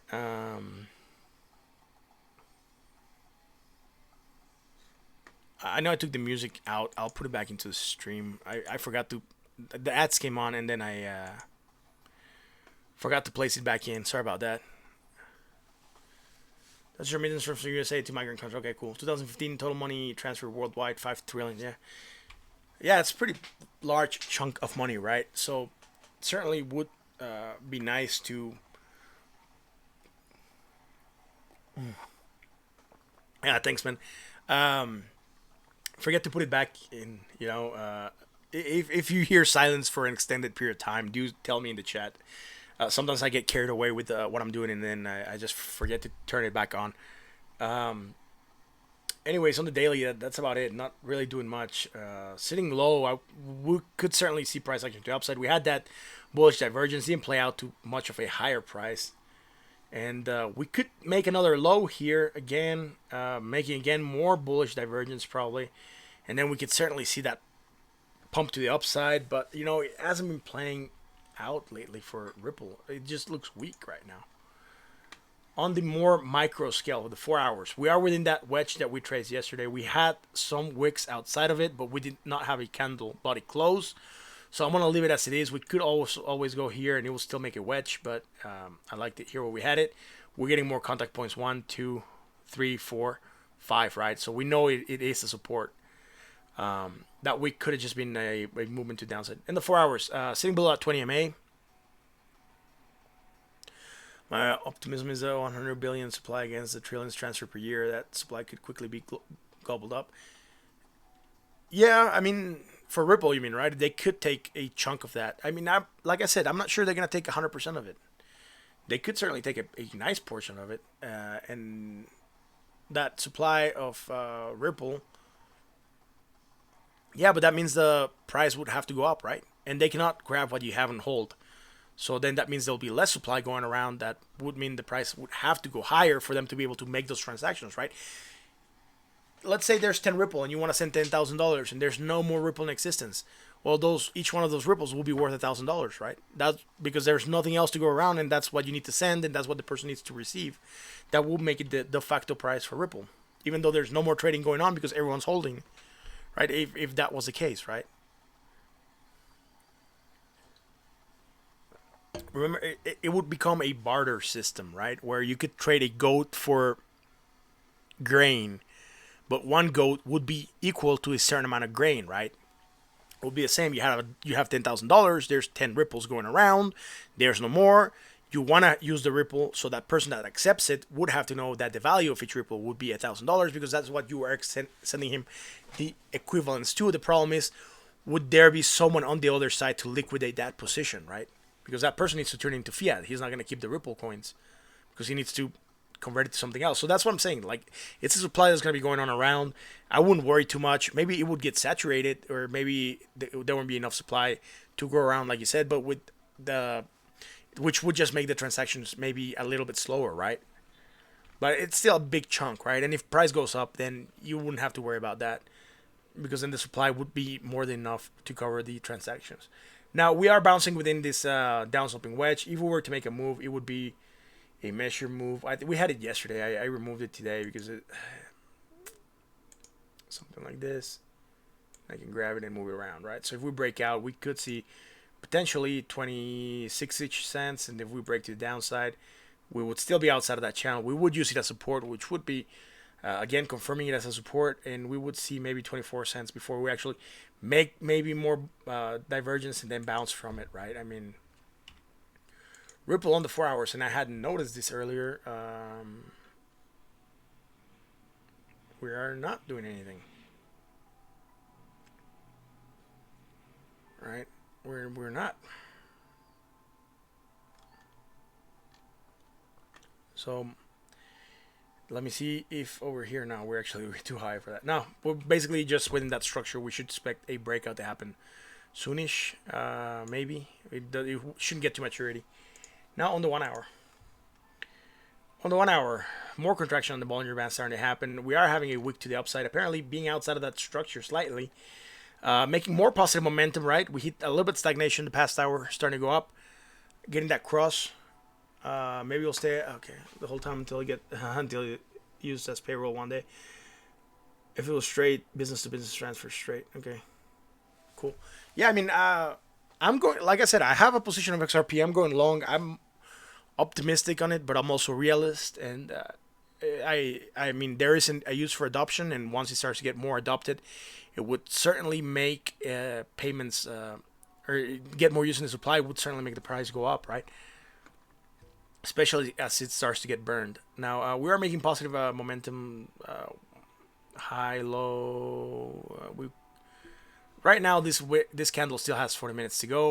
I wouldn't want to call it right now, but if we don't go at least to this point, we would be making from here to here, and from here to here, making a hidden bearish divergence, right? Will also be here, and it would also be here, right, on the RSI, on the MACD signal and signal line, on the MACD histogram, and on the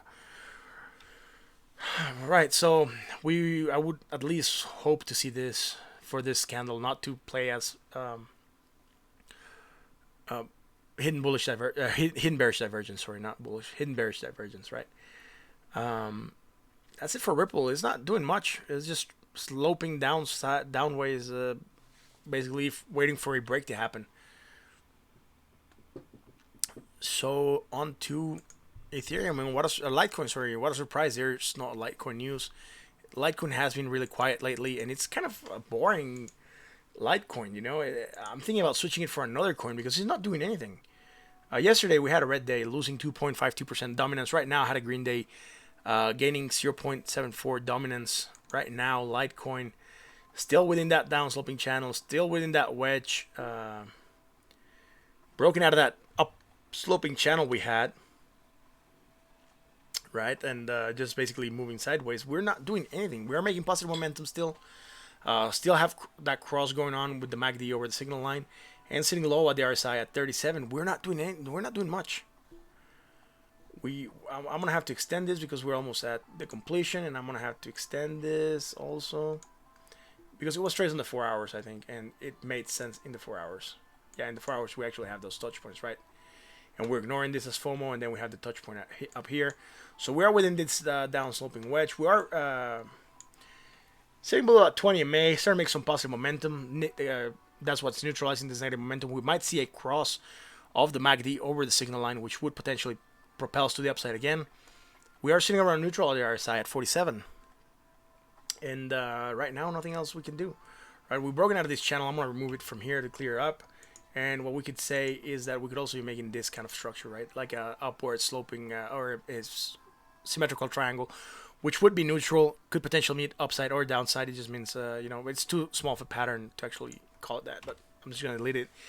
See where this goes. Like I said, we are making maybe a cross over here. If we keep on making price action positive, we will get that cross, and we might get a small burst in price, right? We are seeing it at place on the other side where we are neutral. So let's see where this goes. On the 1 hour, nice green candle on the 1 hour. It's small, but nice nonetheless. It's a candle worth $1.06. That's the movement that it made last hour, right? And are we creating something here? No, we're going with it.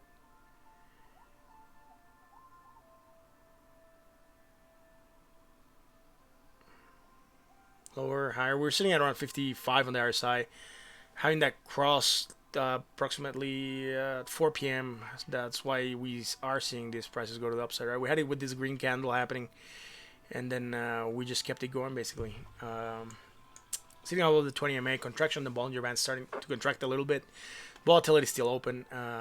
We're not seeing that contraction going on. And I'm trying to see if...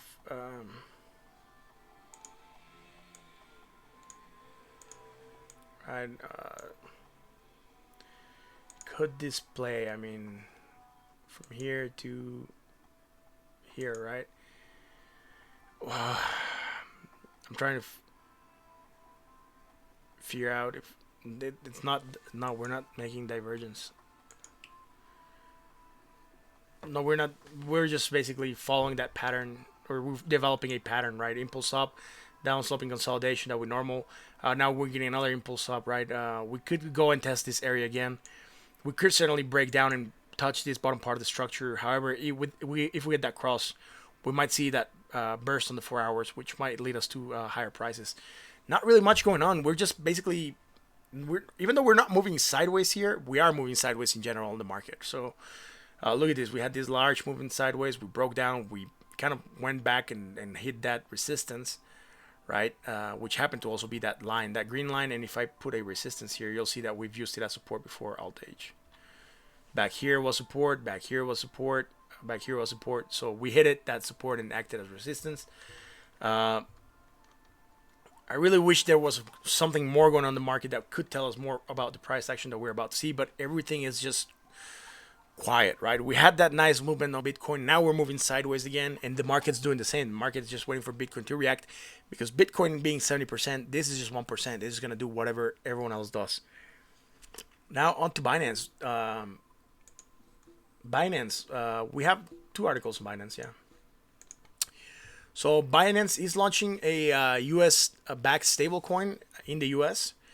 The Binance USD has been approved by the New York Department of Financial Services, which is pretty good. That means it's accepted. Now, according to a press release, the Binance stablecoin will be backed by a US dollar on a 1-to-1 ratio. That means that they always have to have a dollar for each Binance USD or BUSD, I think that's what they're calling it, emitted, right? So if you wanted to hold, I think they're going to have a lot of money on stock for them to be able to make this stable coin, right? And we don't see those price dips. When it launches, the verified Paxos customers will be able to directly purchase the Binance USD tokens through the company's wallet, either by using US dollars or Pax token. Now, Pax, like we said, same guys that were doing that gold, right? That on the first article. Now, Binance users will likewise be able to trade BUSD for Bitcoin, Binance Coin, or XRP. I mean, nice. You're gonna be able to trade it for it's nice that they're including XRP and they're not really using Ethereum, right? So it's interesting. It doesn't say where in Binance the users are going to be able to use it.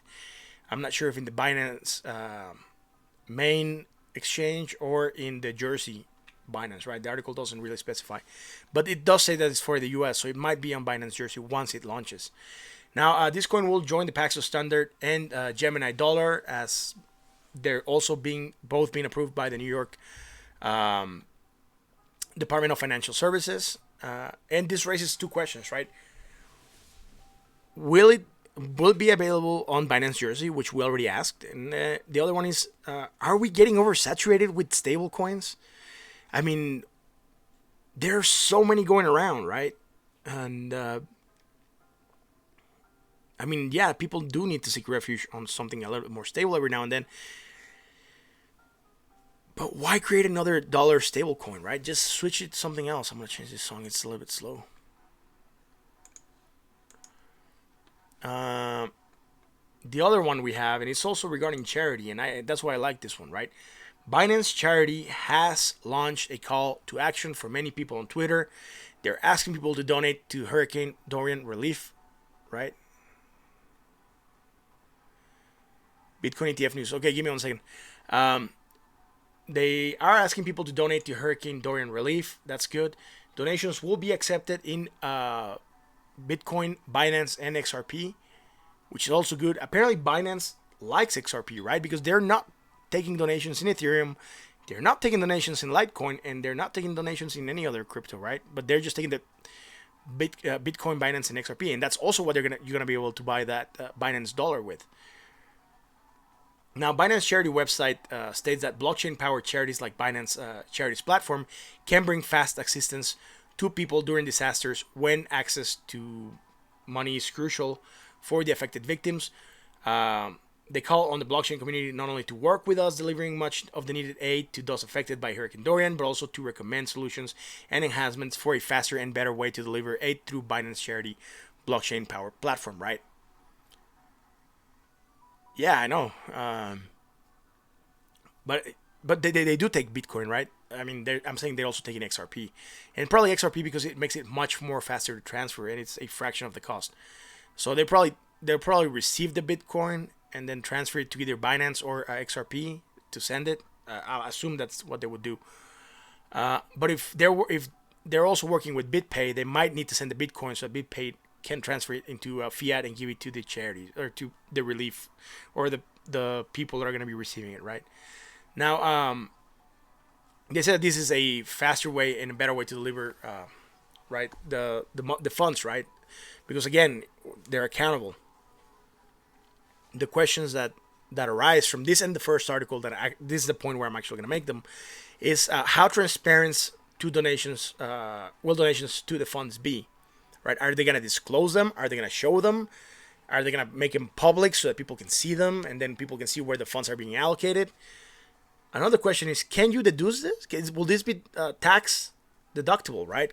Will you be able to? Are you gonna get a receipt so that you can just write it off tax? Yeah, keep as much. Yeah, and that's the other question, right? How much of that US dollar is actually gonna make it to the victims? How much is gonna get lost in operating fees, in transaction fees, in whatever else, right? So that's a valid question. How's it gonna be spent, right? Who is gonna distribute the funds, right? They're not saying here who's gonna distribute them, but we do have that tweet, right? Hurricane Dorian has already damaged over 13,000 homes with more than 400,000 people in the need of immediate aid and supplies, right? Let's join Binance in the use of blockchain for good, right? So I do like this. I do like that they're doing it. I do like it that people that have a lot of following are doing this. I mean, Changpeng has like 425,000 followers, right, on Twitter, and that's interesting. That he has reach to people, right? So I like the fact that he's doing this, right? And he's putting this like these smaller things from he's saying yesterday, so 26 minutes ago, maybe where he's at is yesterday, right? So he's summarizing, right? Binance USD stablecoin approved by the the New York Department of Financial Services, which we already covered. Binance Charity Foundation Hurricane Relief Program launch, which we just covered, and JEX, right? That was that other coin, or that other exchange that we talked about that they bought. I can't remember what it did, man. It's been a hectic week. We covered it two days ago, right? Yeah, he has a lot of cash to donate. Maybe he's donating as well, right?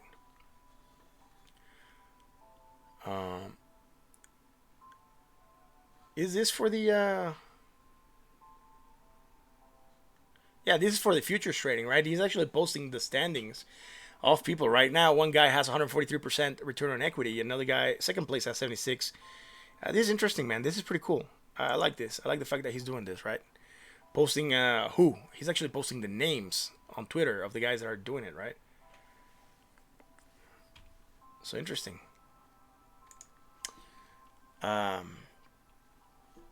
Anyways, let's go and look at Binance, and then we can just start talking about anything else. Binance, this is. Did we have a green day yesterday, man? It certainly looks like we made up for a lot of the losses they've had. Yeah, nice green day, right? Happening. Gaining 4.58% dominance right now, losing some, right? Sitting at 1.96%. Losing dominance, actually. Sitting at 1.33%. We didn't say the price of Litecoin, man. Sometimes I miss the prices. Sitting at $66.49. You guys can see them here, right? The number here on the red or green would be the actual price of the coin that we're looking at. So for this would be $22.42. Just in case I miss them, you know. Sometimes I get caught up more in the analysis and the news than the actual price of the coin. Anyways, right now, still within that downsloping channel, below that 20 MA, volatility open on the Bollinger Bands. About to get a nice cross of the MACD over the signal line, which again, positive momentum, might see a burst of price to the upside, right? Sitting low on the RSI at 37 could certainly help us with that price movement to the upside. Let's do the 4 hours. On the 4 hours, we just had a nice impulse up in the last 8 hours or so. Making positive momentum, we just had that cross, and just as we had that cross, right, we hit that impulse up, right? Look, it was here. It was on this candle. This nice one, it was crossing and then burst to the upside. Anyway, sitting at 53 on the RSI. Momentum slightly more positive, even though we're making red candles. So if we keep making red candles, we're going to neutralize it and maybe get another cross and maybe see more price action to the downside. Sitting above that 20 MA for right now. Let's see what else happens, right? Organization Binance, another coin majority held by a human, like. Yeah, but also Binance does have a use case, right? You use it in the exchange. So, but I mean, if you're in the US, you're not going to be able to use it in the exchange soon. But I mean, that's the only benefit that I would see to it, right? It has utility.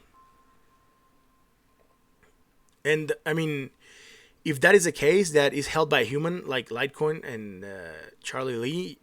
I mean, it's not a human, but XRP, the majority is held by Ripple, right? So it's still an entity that's holding most of it, right? Anyways, just to make that counterpoint. I mean, like I said, dude, I do like Ripple, but I try to maintain a neutral stance on the coin. So I will try to counter with like points of that nature whenever possible to keep it neutral as well. I do like it. I do believe in Ripple long term. But if that is the point, I could make the argument that XRP is being held by a company in the majority, you know.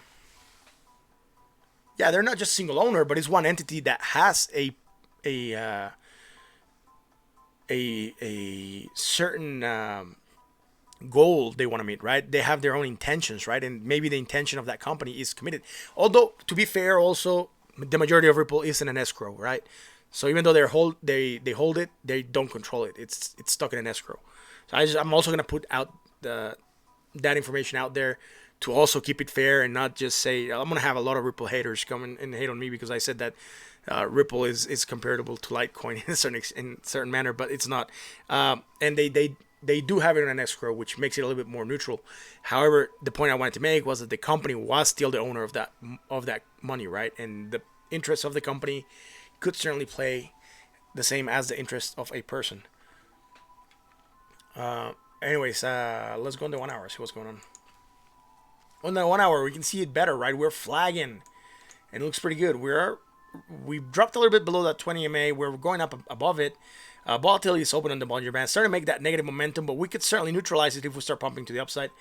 Let's see where we were at. We were high, and what's this high? Nope, that's fine. We're not doing anything that's awkward or out of the ordinary.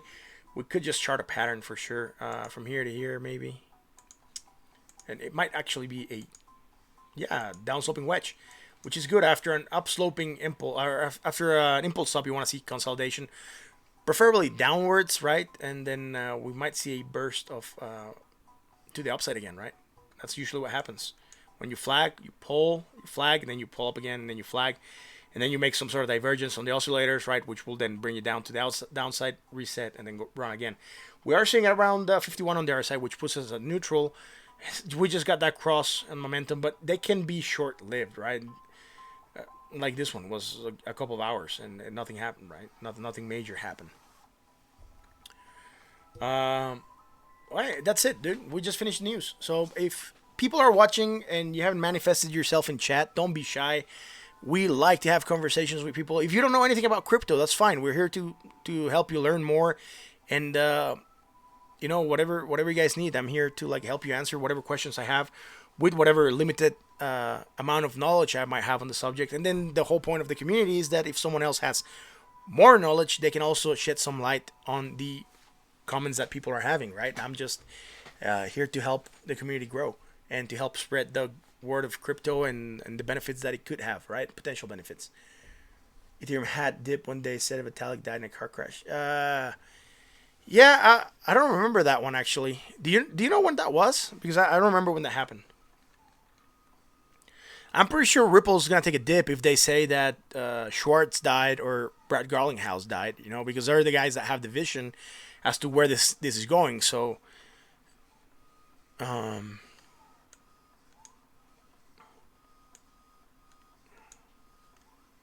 anyways, this is what we're doing, right? Let's see. I'm trying to figure out what else is going on that I can chart. We could say it, but I don't want to call it. We would be making bearish divergence here on the MACD line, on the blue line, right? Slight, but still happening. Bearish divergence, price action to a downside. That's what we're seeing, this drop. Most likely on the MACD oscillator, on the MACD histogram, we wouldn't be getting it, right? Because here, this is lower, right? And this is higher, and this is higher, so we wouldn't get it. But we are getting it on the MACD line. That's why it tossed the lines back up again to help us see better on the smaller scales, and also to have see those crosses better, right? I know there's other people that came back to the project, but I mean, I get it. I can't remember what happened to Apple when. Do you remember what happened to Apple when Steve Jobs died? Because they also have a COO and a CFO and other people that had the vision going. But I can't remember what happened to Apple. And I just want to make the point, right? If something similar happened, then we could expect something to happen like that, right? Damn.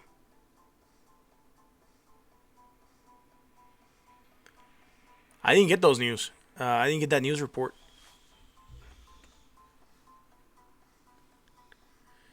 Anyways, you wanted to discuss the Bitcoin ETF. Dude, I haven't heard anything, dude. BACT is supposed to launch on the 23rd. Nothing else has come out on the on the Bitcoin news that I get. Sorry. And then what I've searched so far. So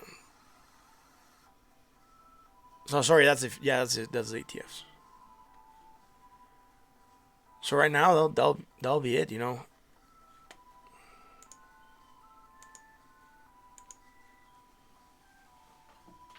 Check the Discord. Oh yeah, you sent me something. Yeah, for sure. Just give me a second. I'll open it. I'm not sure if I put it in the main screen or the side screen. I put it in the side screen. You send it on the main channel, I guess. Yep. Okay. Cool.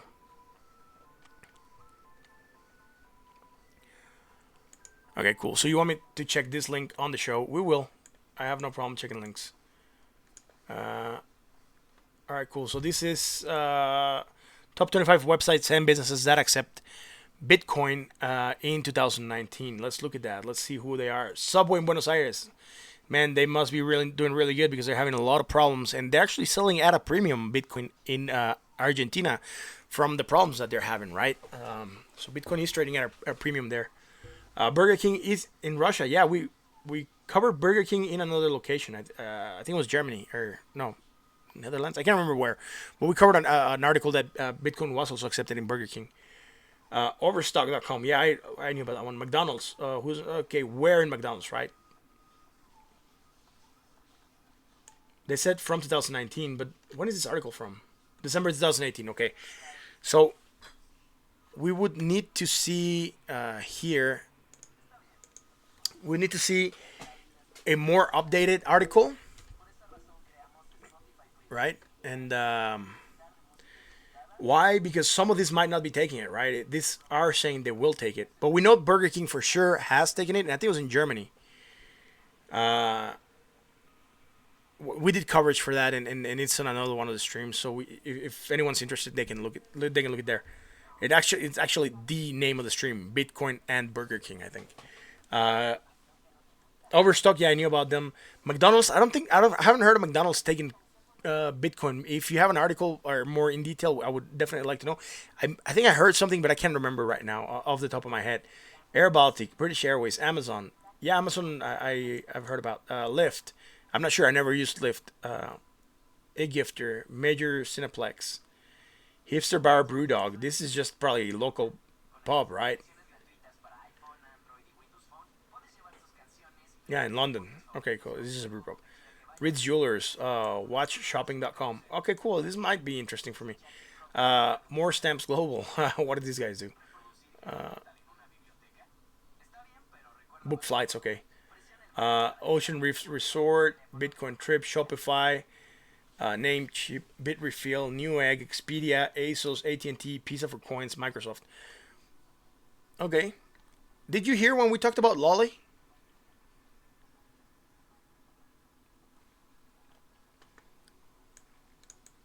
I'll open that second link. But Lolly, it's a where do I have it, man? I know I have it open. Lolly, here you go. Okay, Lolly, it's an extension for Chrome, and what it does is basically when you buy online, you register with them, right? And then you purchase on a site, it will tell you that you have Lolly, and you can get a certain percentage back of your money in Bitcoin, right? So if you have already a cashback with your card and you purchase through them, then not only do you get the cash back in your card, you also get the certain Bitcoin back, which is pretty good. Now they do give up to 30% back. It doesn't say where, but it is used in a lot of places, right? And I'll send you a link because I have an affiliate code, I think, for this. And if you ever use it for anything, it'll at least kick back something to me, and that's fine. But you can use it to buy in Walmart, Hotels.com, Groupon, Priceline, Hotwire, Ulta, Gap, Overstock, again, like you said, Sonos, Bloomingdale's, Macy's, Hilton, GoDaddy, Barnes& and Noble, Finish Line, Tom's, Home Depot, Office Depot, Office Max, Marriott Bonvoy, which is pretty good because sometimes I stay at those Marriotts. Sephora, Sam's, Send Flowers or Flowers 1-800, Best Buy, Old Navy. They do have some good stores, right? And I haven't used them yet. I did sign up for them, but I haven't bought anything at any of these places yet. So I can't tell you exactly how much I would get. But if you want, they do have some of the major ones, right? Over 500 brands. And dude, this is not even half, like 100 of them, right? It's 5 by 1, 2, 3, 4, 5, 6, 7. So 35 they're listing here, right? Out of 500. That's a lot of stores. And like I said, up to 30% back in rewards, right? So it's a passive way of earning Bitcoin, right? If you're already purchasing something, yeah, you can check which hotels they cover, right? If you're already purchasing something and you're not getting anything back, at least here you will get passively some Bitcoin back that later on you can use to do something else. So it is pretty nifty. I think my code for Lolly is over here. I would certainly need to look for it on the app. Um,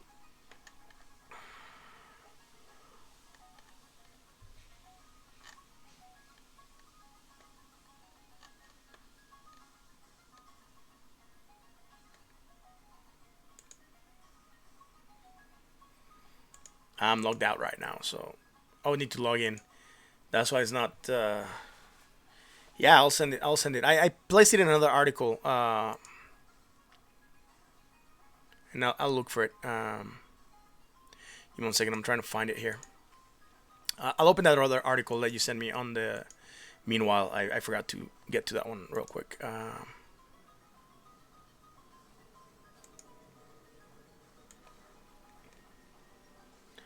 Oh, this is from June 26th, right? Okay, cool. So it's not an article that we missed today. Let me see what's going on with this one, right?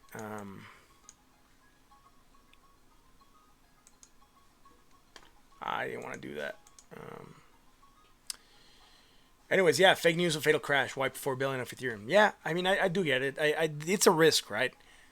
But you got to remember, he's a co-founder. He's not the sole founder, so there should be someone else. Right?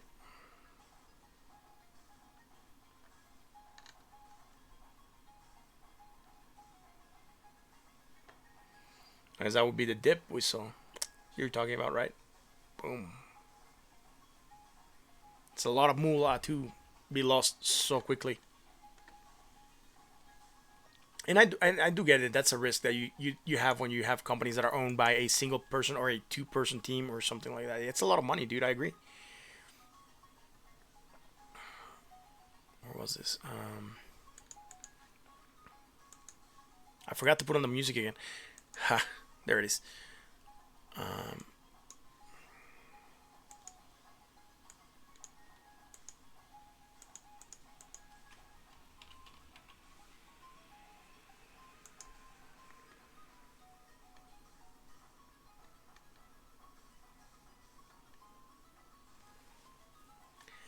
Trying to find that lolly real quick.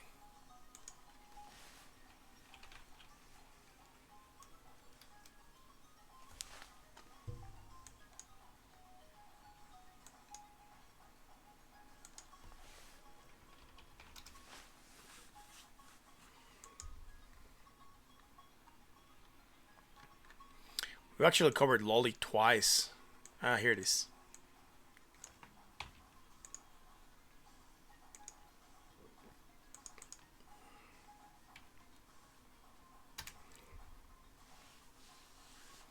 Cool. I sent it to you via Discord, right? That's the code for lolly. So if you sign up with that code, they'll kick back something to me whenever you make a purchase. I'm not being sponsored by them or anything. I just found the article the other day and I kind of liked it. So, especially because I like to get things back when I purchase something, right?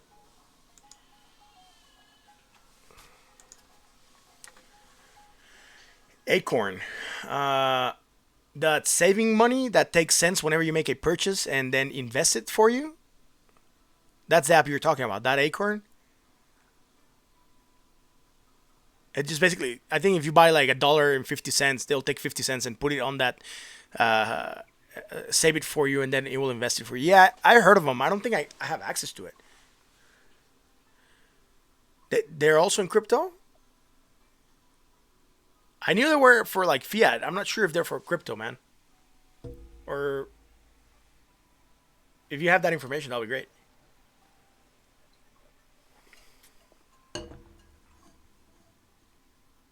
Cool.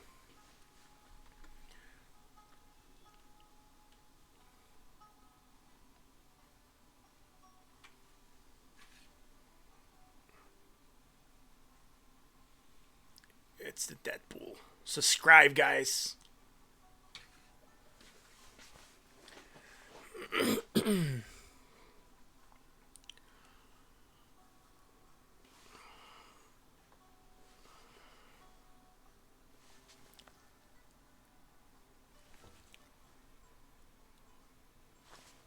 Wow, this music is slow.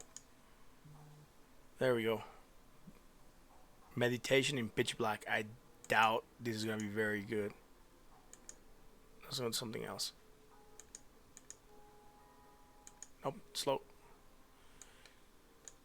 Slow. This looks promising.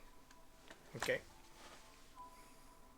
Bamboo. Okay, cool. I never heard of that one. Let me see if you. Yeah, you sent it to me. Okay, cool. I'll open it up real quick.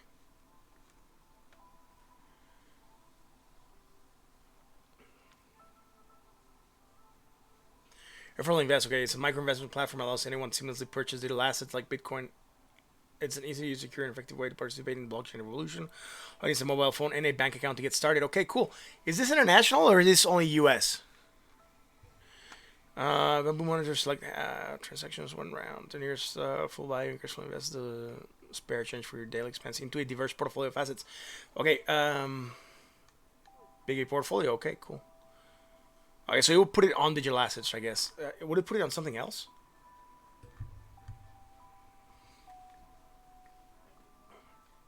Instant top ups. Okay, cool. So you can also put money into it, right? You don't have to just it wouldn't just take it automatically as well. You could also like set an amount to give it, right? Yeah, micro investments are good. I agree.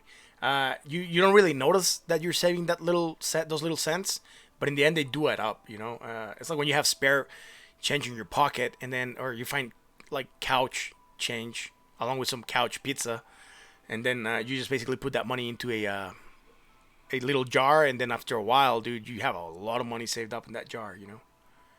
Assets management on rated manual rounds. Okay, cool. Get access to new features. I'm not sure if they're international though. Made with love in Australia, South Africa, Spain, and Switzerland. They might be international, and that might be really good, and I kind of like that. I wonder if they're associated with the bank that I use, and I might actually look into this, man. Thanks for that link, man. I appreciate it. I might definitely look into this. It's only for Apple. Do they have a bummer, man? I usually use Android, but I do have an Apple phone for work, but you know, kind of a bummer if they're not using it, you know. But I'll certainly look into it if they have something uh, on the App Store. I'll certainly look at it, right? Anyways, let me see what else is in the next link. All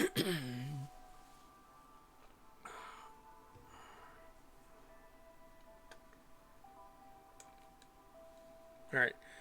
So basically, it's just a alternatives to CoinFlash, right? We would also take spare change and invest it into crypto. So you have 21 lists, crypto money, Crumbs, Crypto Tracker, and CoinSeed, and Crumbs again. There are two Crumbs. What? Why are there two Crumbs, dude? That's trippy. Yeah, I've heard of Crumbs before, which is basically the same thing as Acorn, but I think you do it with fiat, right? Yeah, link debit card. Okay, and then I guess one takes it and the other one invests it or something, or what? Are are they two different projects, man?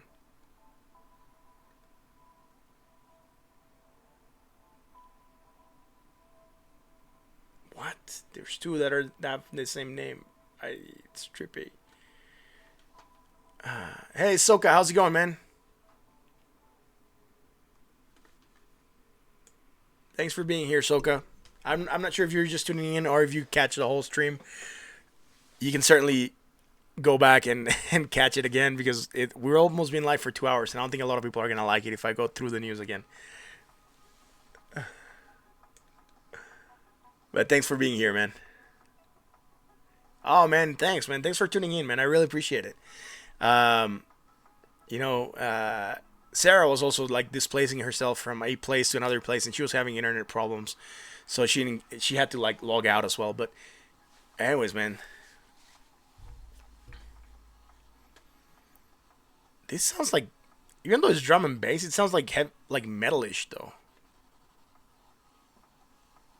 Yeah, I like this song.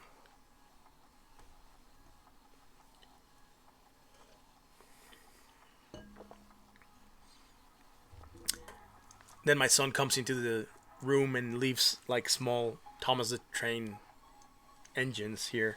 I guess for me to play with. He told me he'd left me a train for me to play. We do play in this room sometimes. That's why there's the Legos back there and then some Deadpools around. So yeah, I'm gonna have to start marking it off as an actual office and not just the playroom as well. Anyways, yeah, thanks for tuning in, Sean Christian. I really appreciate it. I'm actually just gonna finish the stream because we just basically we're done with the news. We picked up 2 more subscribers last night, which I like it. I do wish that they would come online to watch us live, and that would make it a lot more fun because then we would have more conversation goings, right? Your penny stock book. Good luck with those. They do tend to swing a lot, and I might point you to someone on Discord that might be. You could also track the guy streams daily. Yeah, he does stream daily, and I think Soka followed him for a while. Um, yeah, I will. There's this guy who does the Warrior Trading Program, Ross. I forget his name. But I think Soka was doing that for a while. Uh, he does penny stock trading, or small stock trading, right? And then he started with like account with $589 or something along those lines, and then he turned it into like a million this year. So in 2 years he grew it from 589 to a million. But he was trading with leverage and everything. So I'll send you definitely something. Yeah, yeah. This is the what he does is in that, and it's like I think it's from $1 to like $10 he would consider like penny stocks or something along those lines. But yeah, anyways guys, I know you have to go, it's late at night. I also want to catch some seas before tomorrow. If you get to watch us live, comment on the chat. We're really friendly, don't be afraid, we don't bite, and there's no stupid questions. We like all kinds of questions. Again, thank you for watching. Like, comment, subscribe, hit that bell so you're notified when we go live. I hope you really enjoy the show, and yeah, enjoy the show. And if you basically tune in for the replay and basically don't know what streams are, you can also skip the starting screen soon for the next time. Um, Later, guys. Thank you for the chat. That'll be all for today. I'll see you all tomorrow. Have a great night.